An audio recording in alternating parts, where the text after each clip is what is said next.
All right, welcome everyone. I'd like to go over a game that I played at the 2018 Olympiad. That was a painful memory for me, where I messed this game up, and of course, you never know what really would have happened. But I suspect that if I had won this game, the U.S. would have gotten gold rather than tying for first and settling for silver. But there were two main moments in this game where I messed up that were actually quite complex in their nature, that were not easy to understand, and that I was very surprised when I plugged this game into Decode that it was able to explain so well. So I'd like to go over it from the start, mainly because I played a pretty cool move early on. We started off with an exchange Caro-Kann, and DecodeChess in the opening, it really isn't that helpful just because this is all theory. So Queen A5 check, Knight C3 comes, Bishop G4, Bishop D2, and here, this is the first spot where my opponent, Shankland-Tomczak, made a serious mistake. So it says this position is about equal, but black should be aware of white playing knight takes d5. And it says here knight takes d5 would lead to like a +5 position. So for example, in the event of knight takes d5, we see that black cannot take the bishop on b5 on pain of knight c7 check. So the big point of the best move, which according to Stockfish is Rook c8, is that here, in the event of black playing Rook c8, that this knight takes d5 will not work. Because as we see here, if we go knight d5, as this says, knight takes d5, and black can't play queen takes b5 because of knight c7. Of course, if black's rook is on c8, then this will not be the case. So that's fair enough. In the game, though, my opponent played queen d8. And at this point, this allowed me to play my earliest ever queen sacrifice, I believe, where I played this move knight e5, offering my queen, pointing out that if black were to take my queen, which the computer thinks he should have tried, but the position is still very difficult. For example, if you look at this line that the computer gives, following bishop takes d1, knight c6, I've now taken a knight for the queen, queen b6, knight e5 check, king d8, rook takes d1. I've now taken two pieces for the queen, and I'm threatening knight f7, and the computer gave this line with queen e6.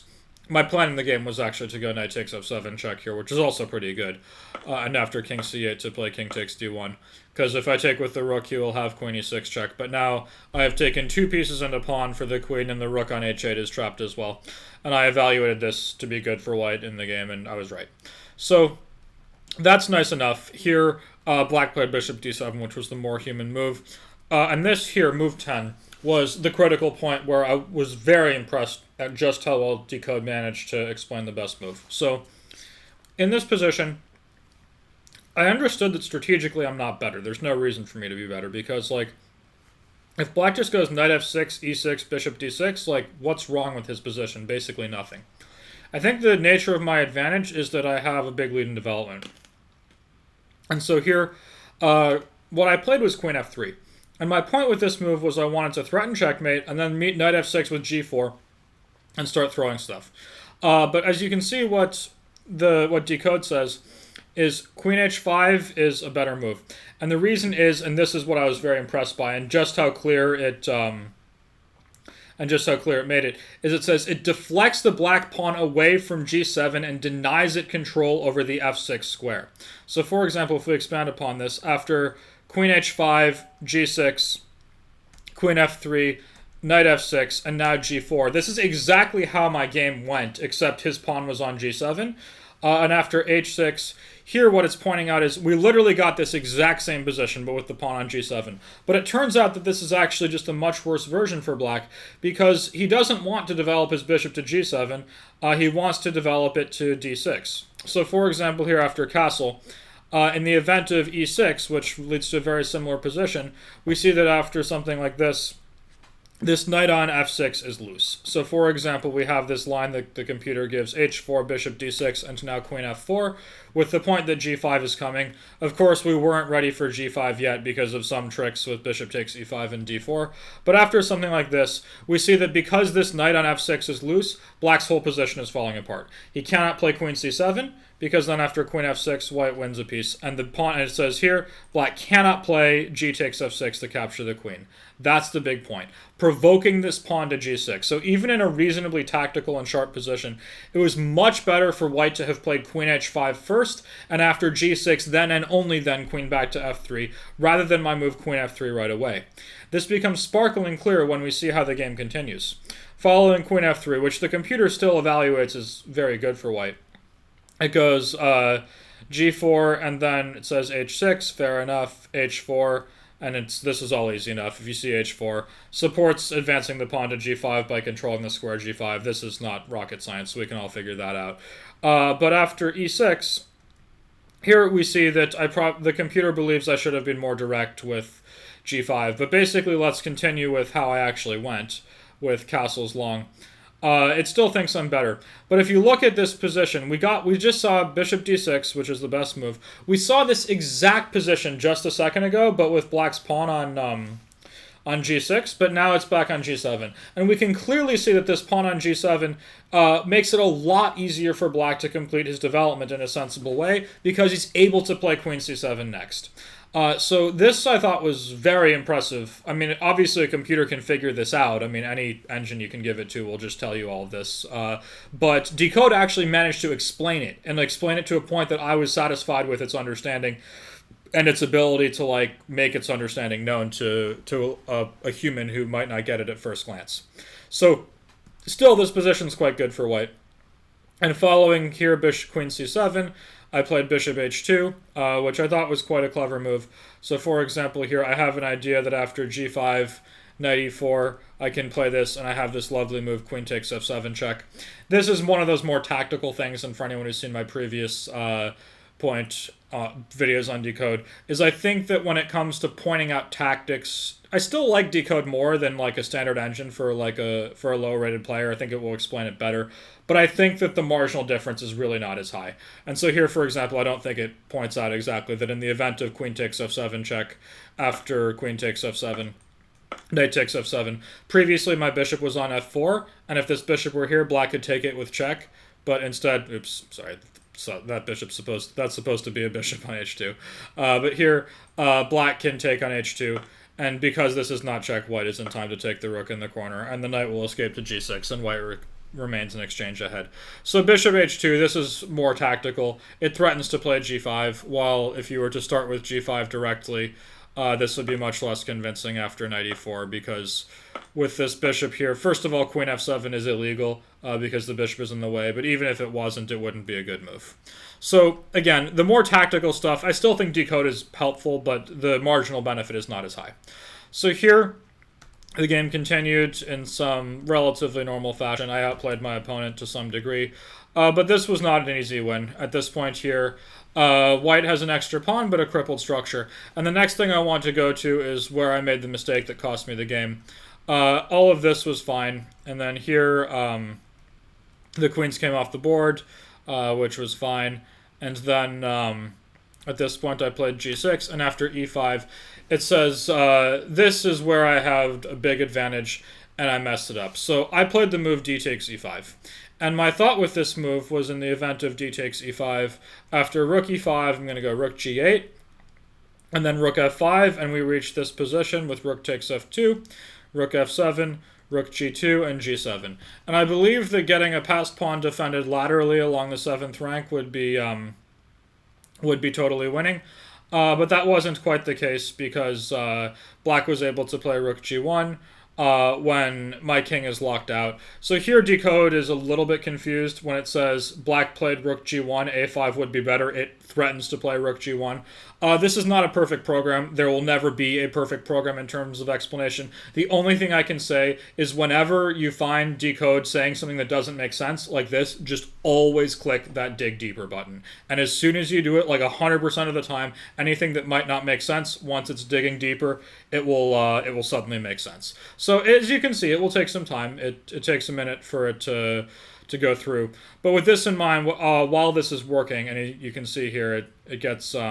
it says best play, rook g1, threats, king c1. It wants to stop king c1 from happening. Good moves, a5, rook g1. but it's pointing out rook g1 is good because it deflects the rook away from f7 and allows this. So for example, it's saying that, first of all, when it says rook g1, rook f1, the whole point of this move is to try to kick the rook away to bring the king back. Rook takes g7, and we're good to go. That's easy enough. But the real point, and this sort of seems a little bit off, what really is going to be the point is that it prevents king c1, and once it finishes decoding, I'm guessing that's what's going to... I mean, I don't know. I'm literally just doing this live. I don't know. But my guess is it will come up with the key point that we absolutely need to stop white from playing king c1. So, So here it says king c1, major threat. You see that 1.22? That's the biggest evaluation white has. So for example, you see king c1 enables, king d2, enables king d1. As soon as, if we go back a move to this position after rook g2, it's saying, or after g7, it's saying that we really want to bring this king around like so. And once this king comes this way, my whole point was that because my pawn is defended laterally along the 7th rank, I'm never worried about rook takes c2. And when rook g1 comes, it will save the day for black because now my king is just locked out. There's no way for me to get into the game. After c4, black played d4, and here... Again, this is a spot where I think if you click on dig deeper, it will point something out. But the point that I would want to make is that d4 stops white from playing king c3, while d takes c4 would allow king c3. So if you click on dig deeper, it will clearly explain that stopping white from playing king c3 is a big idea. But with that in mind, I want to return to this moment where I played d takes e5, which was a big mistake. And it says here that rook g8 is beneficial because it threatens to play d takes e5. Its point is that in the event of d takes e5 here, black cannot take back because of rook g7. But the biggest point of rook g8 is if you look at major threats. So you see here, rook e6. This is the critical one. If black is able to, for example, start with e takes d4, and when it says black's biggest threat is to play e d4 followed by rook e6, but it's also saying rook e6. So for example, if you look at this this line here, if we were just to expand on any of these, so for example, e takes d4, can't play d e5, can't do that anymore. But basically here there's it says threatens the white pawn on c3, and basically it's pointing out that in the event of rook g8 here, which would be needed to stop rook e6, it's too late. But really, e takes d4 is just a better version of rook e6 because it wants to play rook e6 next in all these lines. But when we see rook e6 is coming, going back to this point here, when he says rook e6 is coming, threatens the pawn at g6. So for example, after rook e6, rook g8, this is the kind of position where black would have very much liked to have included e takes d4, because here, in the event of rook g6, white can still push a bit with d takes e5. But here you see that the move rook e6 is coming after your pawn, and rook g8 just simply stops that from happening. So for example here, it then makes perfect sense to follow along this line. If you were looking at the moves rook g8, king d6, a4, king e6, these might not, rook g8, a4, doesn't, and then rook back to f8, but when it explains that it wants to stop black from playing rook e6, rook g8 makes perfect sense. And then when we move on with king d6, and here it says rook f8 is beneficial because it prevents playing king f6. And we think, wait, why did we put our rook on g8 in the first place? Oh, it was to stop rook e6. Look, black's king is in the way now. We're not scared of that anymore. So all of this stuff starts to make more sense once you are looking at why Decode is saying the best moves are best. So with that in mind, I want to return to this moment later on where it says here, guard c3. The deep dive, or the dig deeper, is done, and it says after d4, white is not able to play c3, prevents playing c3. It guards the most important square. So d4 is better than the alternatives, because after d takes c4, king c3, rook g4, and king d2, white's king is coming around. Now, I think there was some crazy variation here. During the game, I thought this position was winning for white. The computer did find a way to make a draw, but it's really ridiculous and absurd. It would be much better for black to play d4.